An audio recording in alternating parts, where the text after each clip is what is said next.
امام اہل سنت کی ذات وہ عظیم ذات ہے کہ آپ کے کس کس کمال کی بات کی جائے.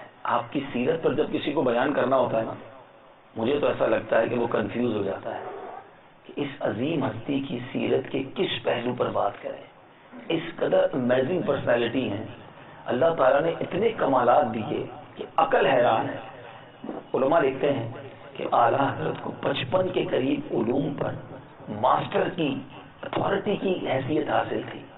آپ دنیا میں کسی بھی بڑے سے بڑے ڈاکٹر سے مل لیں، دنیا کے کسی بھی بڑے سے بڑے پی ایچ ڈی ہولڈر سے مل لیں، وہ میکسیمم 1 یا 2 فیلڈ میں ماہر ہوگا، مگر اعلیٰ حضرت نے 55 علوم پر ایسی کمانڈ حاصل کر رکھی تھی کہ لوگ اس طرح اعلیٰ حضرت کو ٹریٹ کرتے ہیں کہ وہ اس علم کے اندر اتھارٹی، فائنل ڈیسیژن مانا جاتا ہے جو اعلیٰ حضرت کا قول ہوتا ہے.